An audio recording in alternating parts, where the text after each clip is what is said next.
Wow, el padre de la fe. Sigue los pasos de Abraham al tener una fe como la de Abraham. Enfréntate a los gigantes como lo hizo David.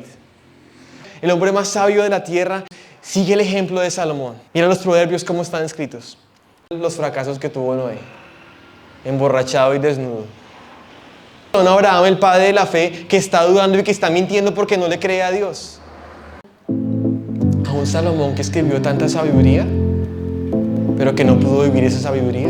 ¿Sabían que la vida de Salomón fue una vida en la que terminó idolatrando a otros dioses? Con muchísimas esposas paganas. ¿Qué pasó con Salomón? Estamos perdiendo de vista a aquel que, contrario a Noé, obedeció de manera perfecta al Padre. Y era de quien él podía decir: este es mi hijo amado en quien tengo complacencia. Cada segundo, cada instante de su existencia era en obediencia y en fe al Padre, contrario a los fracasos que tuvo Noé. Pero vemos a uno que no es el padre de la fe, sino el autor y consumador de la fe, Jesucristo. Ten la fe de Noé. Ahora quiero invitarle a que tome su Biblia, y si puede, su Biblia en papel. Yo no sé, hoy en día como está todo tan digital y todo tan artificial, ya no es tan común que tengamos una Biblia en papel, pero les quiero animar, si usted la trajo, quiero que la saque y que la pueda abrir en Hebreos capítulo 12.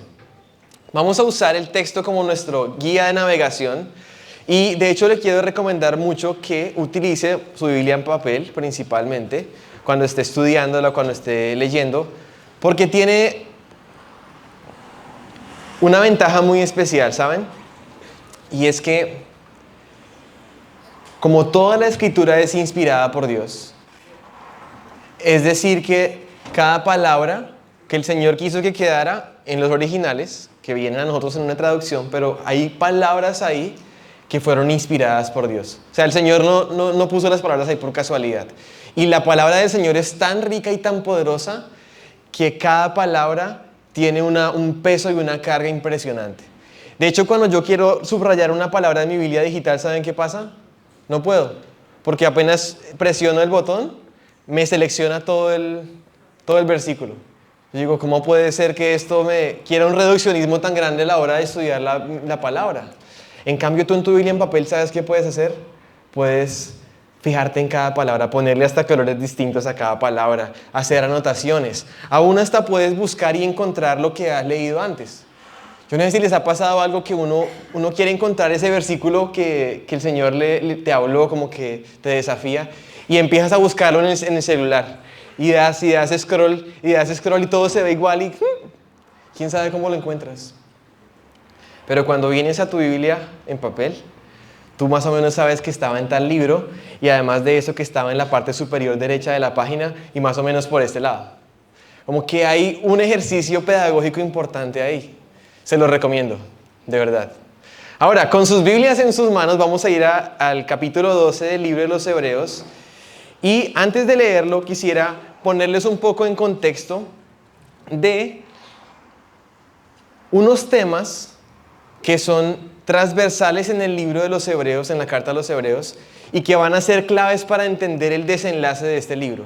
Se podría decir que el capítulo 12 y 13, que es el final, es como la cereza en el pastel, es como el punto más alto hacia donde todo lo que se ha venido diciendo encuentra, como que coincide y converge en esto que vamos a leer. Entonces, la primera cosa que atraviesa el libro de los Hebreos y que es muy evidente, muy obvia, es que el autor quiere demostrar la superioridad de Jesús, Cristo. De hecho, desde el primer versículo del libro dice que Dios nos ha hablado en muchas maneras, en otro tiempo por los profetas, pero ahora nos ha hablado por el Hijo. Ese versículo de apertura prácticamente marca todo lo que él va a decir de ahí en adelante, porque él está demostrando la superioridad de Jesús superior a los profetas del Antiguo Testamento. La revelación en Cristo superior a la revelación anterior. El pacto nuevo en Cristo superior al pacto viejo. De hecho, también habla de la superioridad de Jesús respecto de los ángeles. La superioridad de Jesús contra Moisés, el gran libertador de Israel. La superioridad de Jesús en frente de Josué. La superioridad de Jesús en frente de unos sacerdotes. De hecho, el gran sumo sacerdote Jesús. De hecho, Él mismo, el gran sacrificio perfecto una vez y para siempre. Ese es un tema importantísimo en la carta. Y el siguiente tema es el tema de la incredulidad. Por lo que parece, la iglesia estaba padeciendo de ese problema. ¿Por qué lo podemos deducir? Por ejemplo, en el capítulo 3 mismo, el autor de Hebreos, que a propósito no se sabe quién es, por eso le digo el autor de Hebreos, no dice Pablo, no dice Pedro, quién sabe quién será, sabremos en el cielo. Dice algo y es que está advirtiendo a los hermanos y les dice: no sea que alguno de ustedes haya un corazón malo de incredulidad. Eso está en Hebreos 3:12. Y de hecho, refiriéndose a los israelitas, el autor de Hebreos está diciendo que ellos no pudieron entrar, no pudieron gozar de las bendiciones del Señor a causa de su incredulidad. Esa es la advertencia que está haciendo a la iglesia. Capítulo 4 de Hebreos, versículo 1, versículo 2, versículo 6. Voy a leerlo para avanzar un poco más rápido. Ahí está diciendo que la palabra que ellos, los antiguos, oyeron, no les aprovechó por no ir acompañada por la fe en los que oyeron. Es decir, incredulidad. Hebreos 6, versículo 11 y versículo 12. Dice lo mismo. Dice que debemos ser imitadores de los que mediante la fe y la paciencia heredan las promesas. Hay un versículo de hecho muy famoso en Hebreos 11 que dice que sin fe es imposible agradar a Dios. La fe es un tema hacia donde todo está apuntando en este libro. Es lo opuesto a la incredulidad. En Colombia, ¿ustedes saben que Colombia es el país del café? Juan Valdez y cosas como esas. Bueno, uno bien autoengañado en Colombia pensando que todo el mundo sabe del café de Colombia, ¿no? Pero allá en Colombia hay una zona que es la zona cafetera, el eje cafetero se llama, donde se cultiva el café y es como una zona turística. De hecho, si ustedes quieren visitar Colombia, alguien me estaba preguntando ahorita que a dónde le recomendaba ir a Colombia. Yo dije, puede ser al eje cafetero. Y allá en el eje cafetero, las iglesias son muy cafeteras también. Los pastores tienen marca de café, se vende café de origen, también tienen proyectos de emprendimiento misioneros con café. De hecho, uno de los pastores dice algo muy cierto, y él dice que sin café es imposible agradar a Dios. Bueno, si lo aplicamos a Hebreos 11:6, tiene toda la razón. Ese es uno de los imposibles de la Biblia. Es imposible agradar a Dios sin fe. Así de importante es la fe. Así de grave es la incredulidad.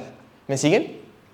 Otro de los temas transversales en la carta es la realidad del padecimiento, del sufrimiento y de las aflicciones y persecuciones que sufren los hijos de Dios.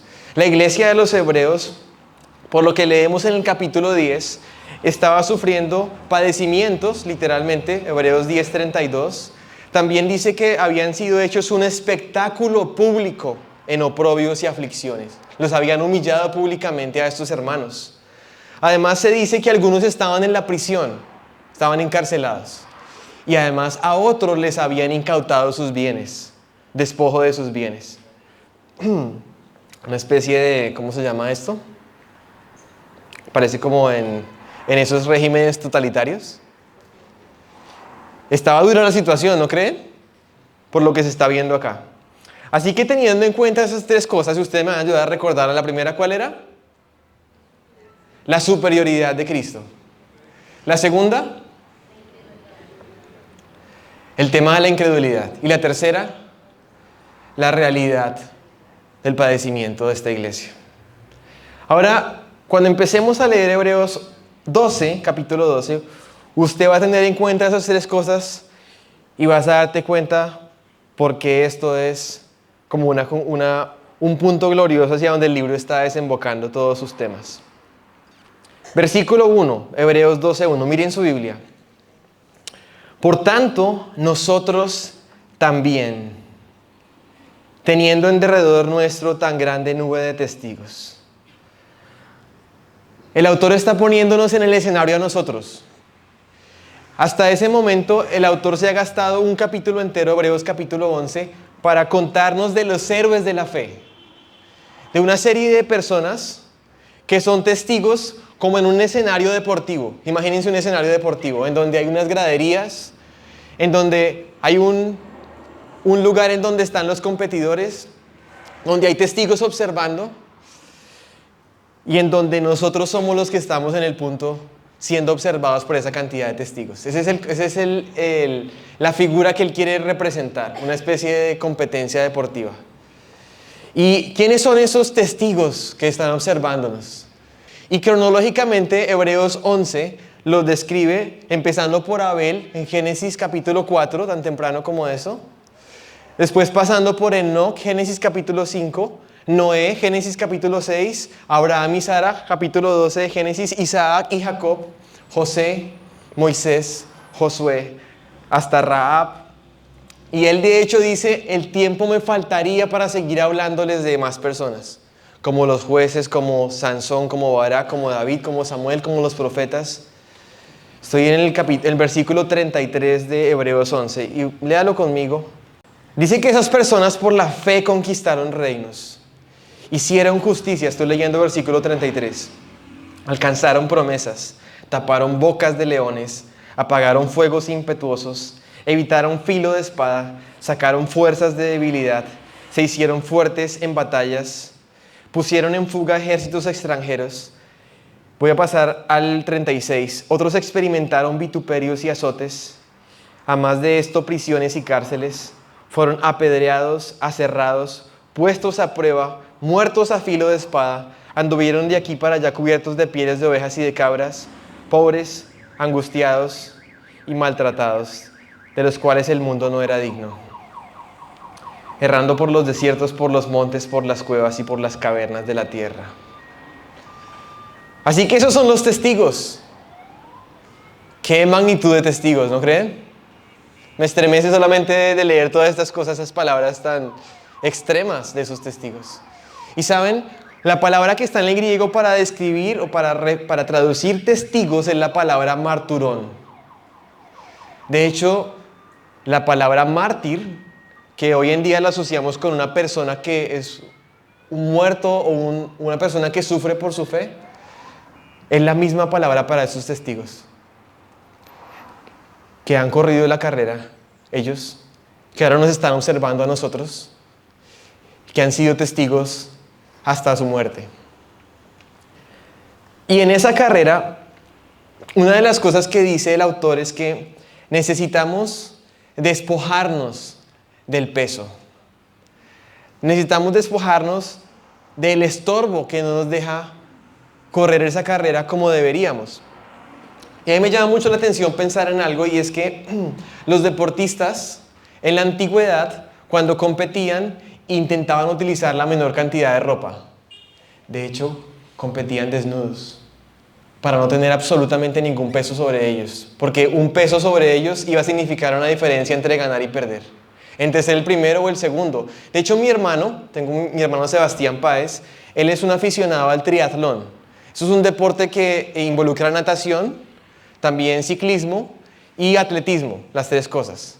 Y saben, él invierte muchísimo dinero en comprar equipamiento, unos tenis que prácticamente son como si estuviera descalzo, o sea, son muy livianos. Invierte dinero y así, cosas como esas, una ropa de licra que es muy delgada, que no pesa nada y que lo protege, etc. ¿Cómo lo hacían en la antigüedad? Despojándose de todo peso. Y es lo que el autor está diciéndonos a nosotros. Y ese peso en este caso es el pecado que nos estorba, es el pecado que nos envuelve, que realmente hace una diferencia grande en cómo vivimos nuestra vida.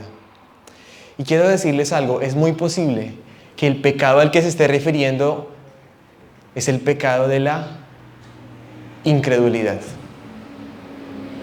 Ese es un pecado muy sutil, porque como no es visible, tú eres incrédulo por dentro, eso no se ve. Pero ese, les digo algo, es la raíz de absolutamente todos los pecados, la incredulidad. De hecho, la humanidad, cuando Adán y Eva pecaron, su pecado no fue la desobediencia.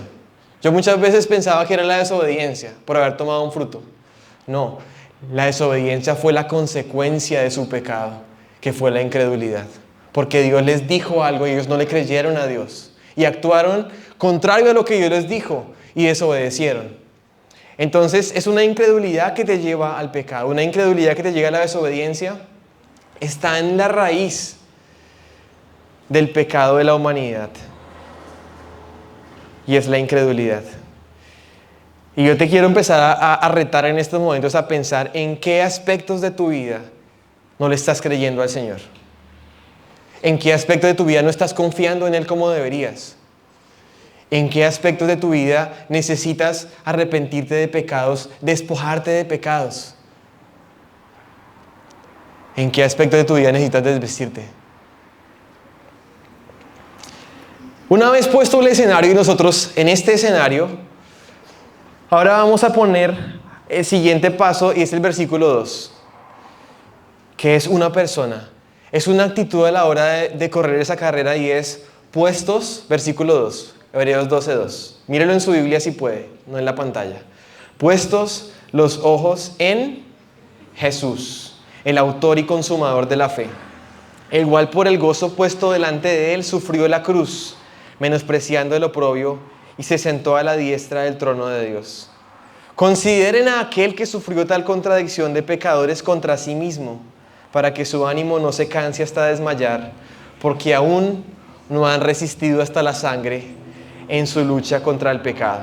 Hay algo aquí muy interesante y es que todos esos héroes de la fe que hemos mencionado, desde Abel hasta los profetas, todos ellos nos dejan impresionados. Pero yo quiero hoy animarle a que usted se impresione muchísimo más por Jesús. Nosotros tenemos una tendencia y es la siguiente, es a ver a esos héroes de la fe como nuestros referentes más altos. Entonces vemos a Noé y decimos, ten la fe de Noé. Vemos a Abraham y decimos, wow, el padre de la fe. Sigue los pasos de Abraham al tener una fe como la de Abraham. Vemos a David con su fuerza y venciendo gigantes y decimos, enfréntate a los gigantes como lo hizo David. Vemos a Salomón con su sabiduría, el hombre más sabio de la tierra, y entonces decimos, sigue el ejemplo de Salomón. Mira los proverbios cómo están escritos. Y no nos estamos dando cuenta que estamos perdiendo de vista a aquel que, contrario a Noé, obedeció de manera perfecta al Padre. Y era de quien él podía decir, este es mi hijo amado en quien tengo complacencia. Cada segundo, cada instante de su existencia era en obediencia y en fe al Padre, contrario a los fracasos que tuvo Noé, emborrachado y desnudo. Luego vemos a un Abraham, el padre de la fe, que está dudando y que está mintiendo porque no le cree a Dios.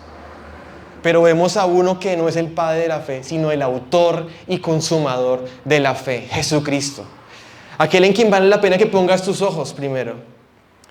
Vemos de hecho a un Salomón que escribió tanta sabiduría, pero que no pudo vivir esa sabiduría. ¿Sabían que la vida de Salomón fue una vida en la que terminó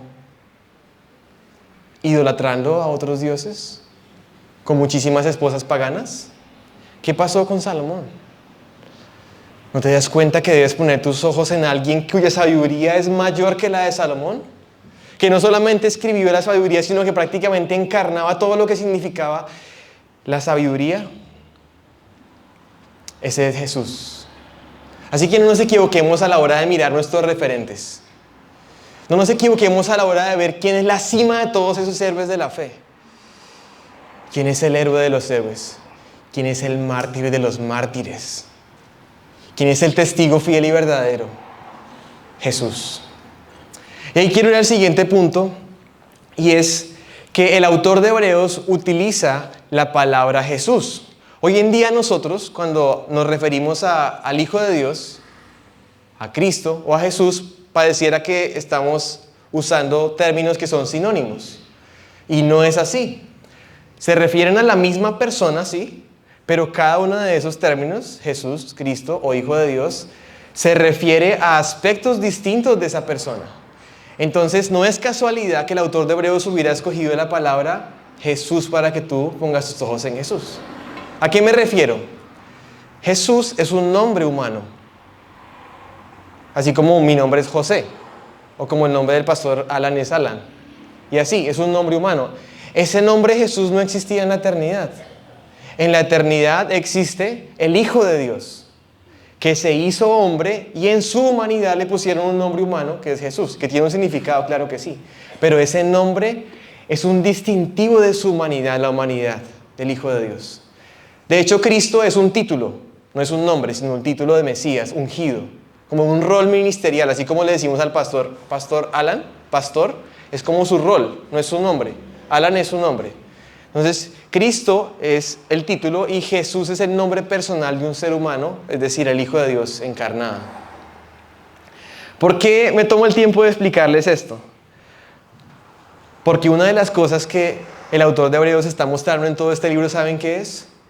Es que veamos a Jesús aún como aquel que puede compadecerse de nuestras debilidades humanas.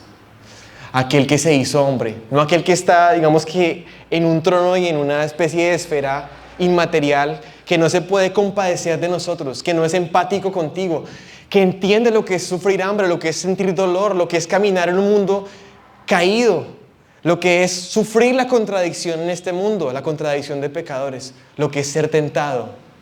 Jesús. Por eso al ver a Jesús encuentras a alguien que te puede entender. Un sumo sacerdote que se compadece de ti, que se compadece de tus debilidades. Pero también ese Jesús, ¿saben qué es lo que dice ahí? Ese Jesús que sufrió la cruz. La cruz era una forma de ejecutar la pena de muerte. Y padecer en la cruz no fue algo que solamente Jesús padeció. Hubo muchos crucificados. ¿Por qué el sufrimiento de Jesús en la cruz es distintivo para nosotros como un ánimo? ¿Por qué no vemos a Pedro en la cruz? Pedro también fue crucificado. ¿Qué diferencia hay en que Jesús haya muerto en la cruz?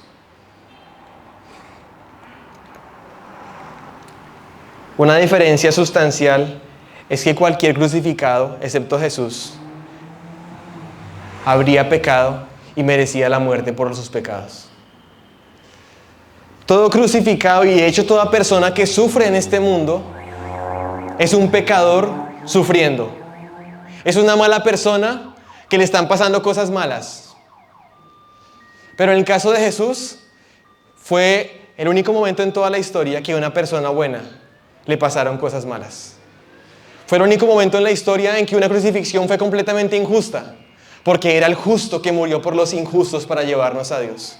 Porque era aquel que no conoció pecado, que fue hecho pecado, para que en él tengas tu justificación delante de un Dios santo.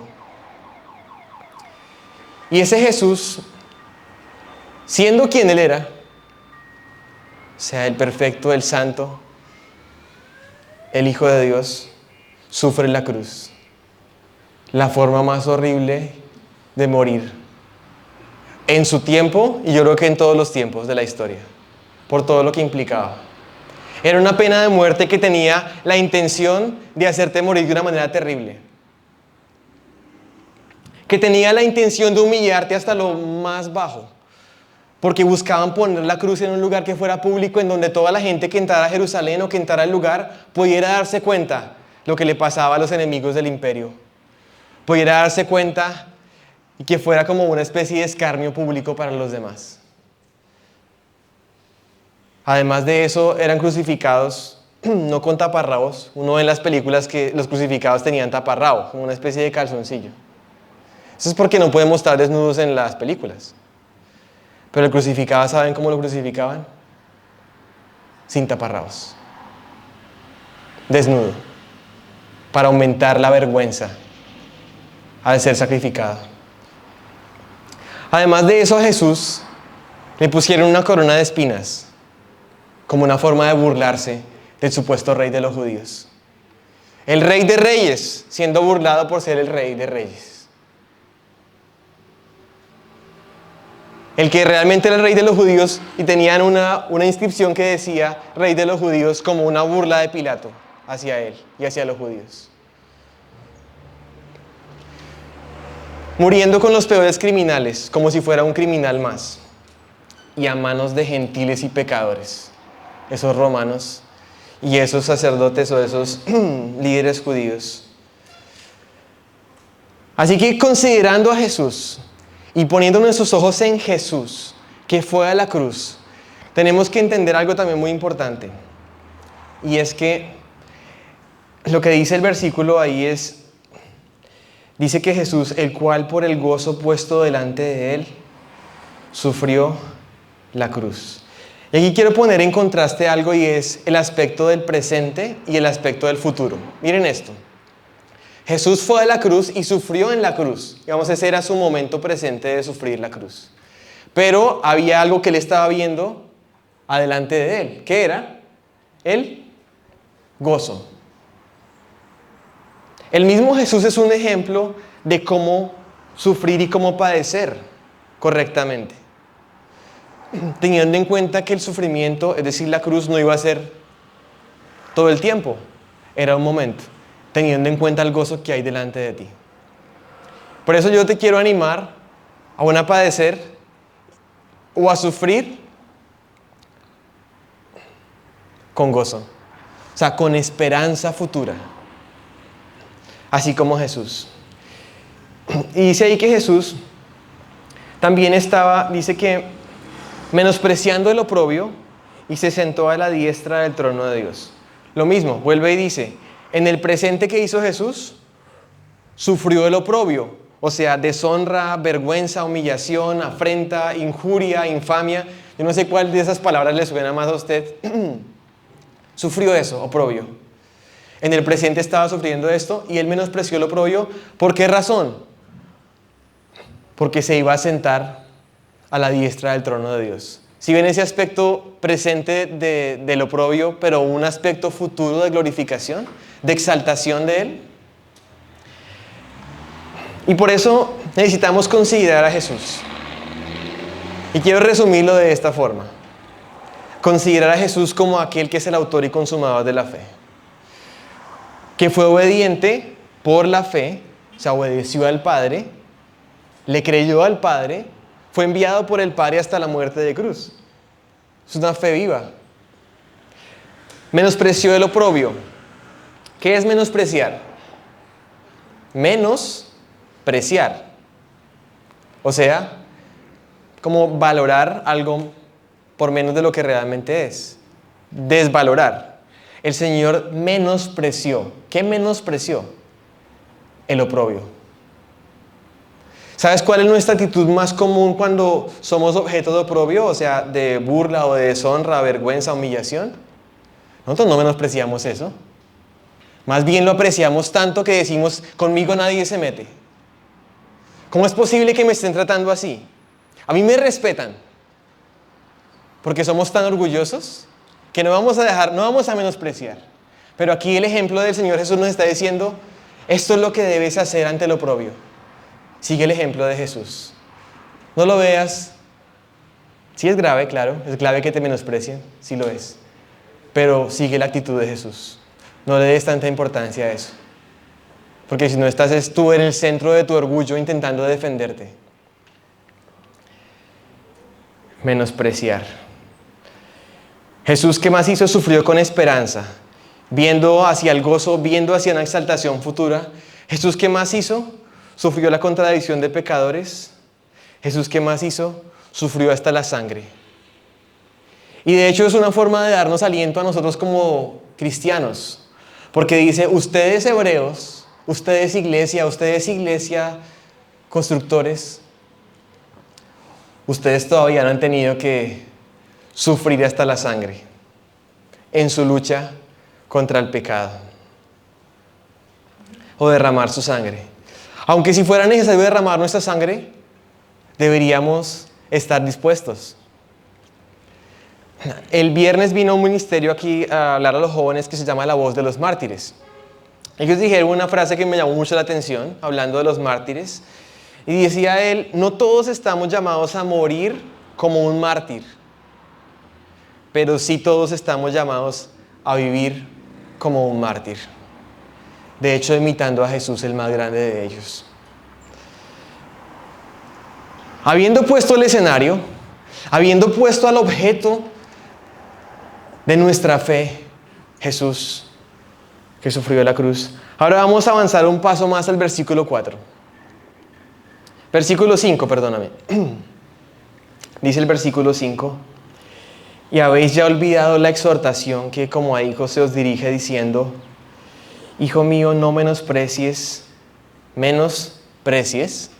la misma palabra, no menosprecies la disciplina del Señor, ni desmayes cuando eres reprendido por Él, porque el Señor al que ama, disciplina, y azota a todo el que recibe por hijo. Si soportáis la disciplina, Dios los trata como a hijos, porque ¿qué hijo es aquel a quien el Padre no disciplina? Pero si se os deja sin disciplina, de la cual todos han sido partícipes, entonces sois bastardos y no hijos. Aquí tenemos un aspecto interesante, y es que aún parte de lo que puede hacer que estás sufriendo, parte de lo que puede hacer que la iglesia en ese momento estaba sufriendo, se debía a una oportunidad que el Señor estaba usando para enseñarles. Una oportunidad para corregirlos. Una oportunidad para mostrar que son sus hijos a través de la disciplina del Padre Celestial. Y para intentar entender esto, quisiera apuntar a dos cosas. En el versículo 6 se utilizan dos palabras diferentes, como una especie de paralelismo. Dice: porque el Señor al que ama, disciplina, y azota a todo el que recibe por hijo. Lo mismo, hay dos palabras distintas ahí: disciplina y azote. Tienen implicaciones distintas y se pueden llegar a complementar, de hecho. La palabra disciplina viene del griego paideia, que literalmente significa instrucción, enseñanza, tutoría, guía. Normalmente se aplica cuando los padres enseñan a sus hijos o los instruyen, o cuando un maestro o un profesor también instruye a sus alumnos. Paideia. Y sabe, algunos hijos del Señor necesitan ayuda para conformarse a la imagen de Cristo. Necesitan instrucción, enseñanza, tutoría, y el Señor quiere enseñarte. Probablemente la paideia, o sea, la instrucción, la enseñanza, la tutoría, funciona muy bien con hijos un poco más maduros, que están dispuestos a escuchar, a aprender, a seguir el consejo. Pero también está la palabra griega mástigo, que es la que se traduce como azote. Eso suena un poco más fuerte, ¿no? Es una reprensión que implica más fuerza, de hecho que implica dolor. Y también algunos hijos necesitan una acción un poco más fuerte por parte del padre. Una disciplina al estilo azote, un poco más dolorosa, y probablemente sea para hijos que están menos maduros o un poco rebeldes. Pero les quiero decirles algo, y es que ante la instrucción y ante el azote, o la disciplina del azote, hay dos tentaciones principales de los hijos hacia eso, que están en el versículo 6. Dice: no menosprecies la disciplina. Es decir, te está diciendo a ti como hijo: no menosprecies la disciplina o la instrucción. Esa es nuestra tentación, ¿saben? No darle el valor, ignorar, que nos resbale, menospreciar la instrucción. Por eso te quiero advertir en esto. No lo tomes a la ligera. Y lo otro es que cuando somos azotados, que es la segunda parte del versículo 6, que dice: y que Él azota a todo el que recibe por hijo. Cuando somos azotados, ¿saben qué pasa? Tendemos a desmayar. O sea, a querer rendirnos. Porque nos duele. Pero el Señor te está diciendo: cuidado, no menosprecies esto. No desmayes cuando estés siendo reprendido por Él. Y entiende lo siguiente, y eso es muy importante, y el autor lo está enfatizando una y otra vez, y te está dejando entender con toda claridad que la razón por la que eres instruido y azotado por el Señor es porque eres hijo amado. Las dos cosas. Hijo amado. ¿Qué hijo es aquel a quien el Padre no disciplina? La respuesta es: ninguno. Es una pregunta retórica. Porque todos van a ser ejercitados en esta disciplina, o si no lo son es porque son bastardos, o sea, hijos ilegítimos. Como los que una persona tenía con una mujer que no fuera su esposa. Son esos hijos que toca ocultar, que nadie puede saber que los tengo, que existen. Y más bien, el Padre, porque somos sus hijos y porque nos ama, no puede dejarnos sin disciplina y sin amonestación. Pero ¿saben uno qué es lo que piensa? Como eso duele, entonces uno empieza a dudar del amor de Dios. Y por eso quiero advertirles esto. ¿Será que tus sufrimientos presentes, tus dificultades, aún la disciplina que estés atravesando o el azote de parte del Señor, te está llevando a dudar de su amor? Lo primero que los hijos piensan cuando los papás los disciplinan, yo soy padre de 2 niñas, es que sus papás no los aman. Y quiero decirte más bien, porque Dios te ama, te disciplina. Porque Él te ama tanto, no puede dejarte así como estás.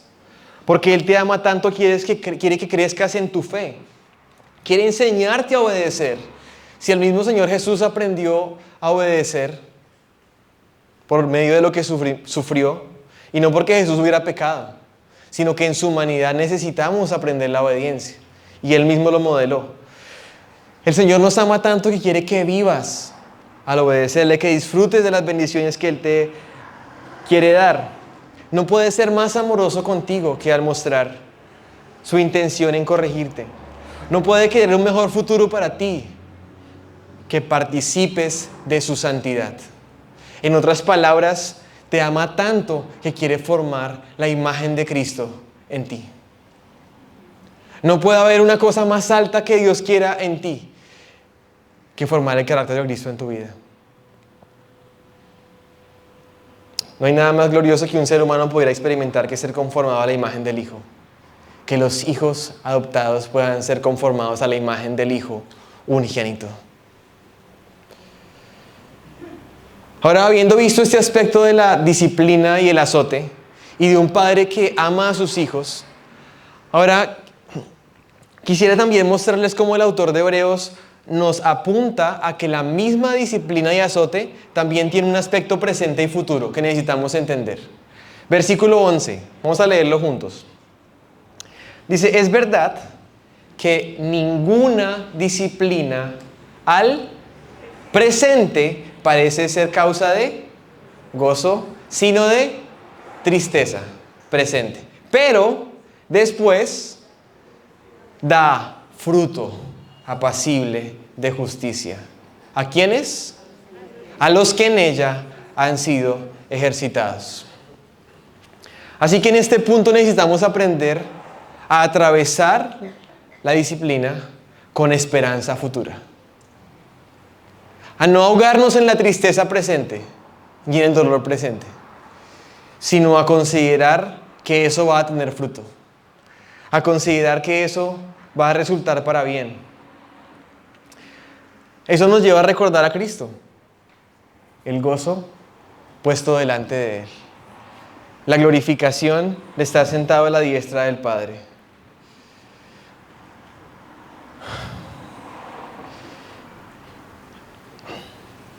Y quiero animarles, porque parece que ese era el problema de los hebreos. Una incredulidad que les llevaba al desánimo, a querer desmayar, a sentir que Dios no los amaba. Y en medio del sufrimiento, quiero animarte a que puedas considerar a Jesús. En medio del sufrimiento, quiero que te preguntes,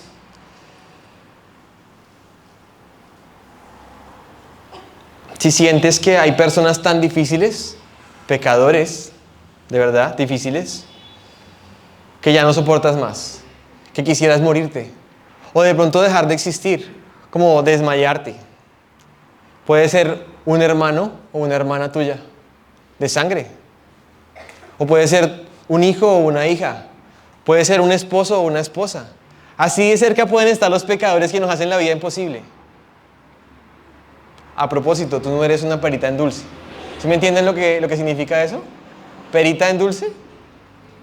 No, creo que es una frase colombiana en un lugar equivocado. Es decir, tú no eres un santo, sino eres también un pecador, que le hace la vida difícil a otros. somos difíciles de amar. Pero sabes, cuando sientes la contradicción de pecadores, tiendes a desmayar, tiendes a desanimarte. Y por eso te digo, mira a Jesús, que sufrió tal contradicción de pecadores. Cuando sientes la presión del dolor, ¿sabes qué tiende a pasar? Empieza a flaquear nuestra fe. Empezamos a sentir que Dios no es bueno contigo, que Dios se olvidó de ti, que no va a cumplir sus promesas, que Dios te mintió. Aún en medio de la disciplina y del dolor, la tristeza que trae presente, tendemos a desmayar o a menospreciar esa instrucción del Señor. Tendemos a hacer de cuenta que el pecado es de otros y no nuestro.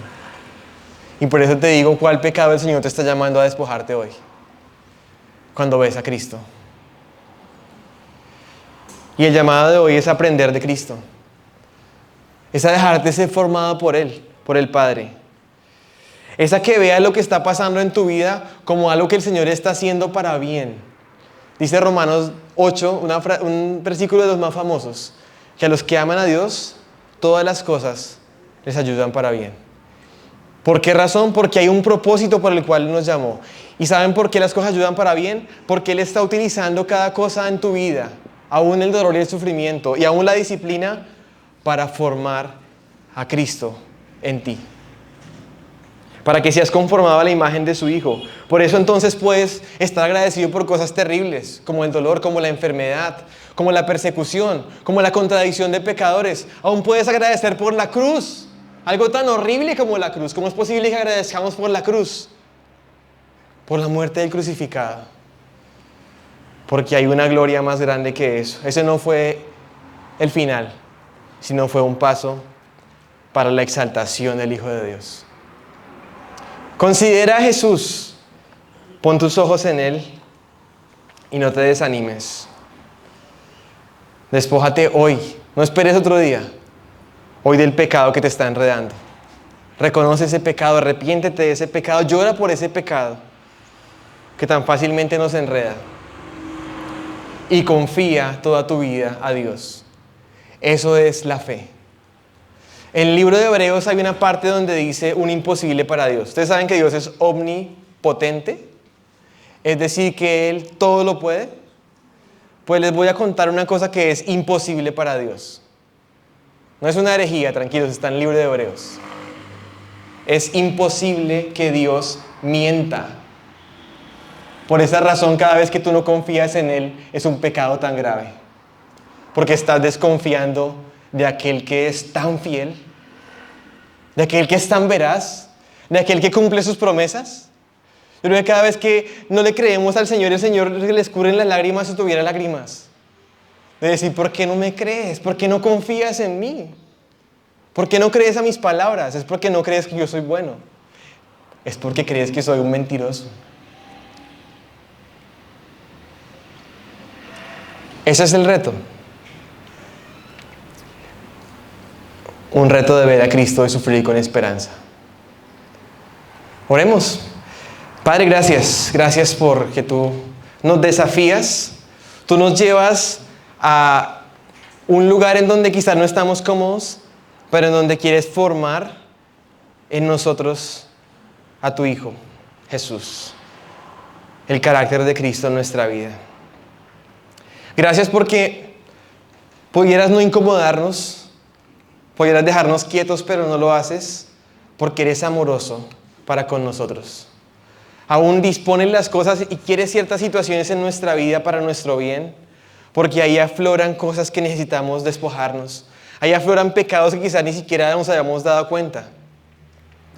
Y hoy queremos arrepentirnos de nuestros pecados, que nos enreda, que nos estorba.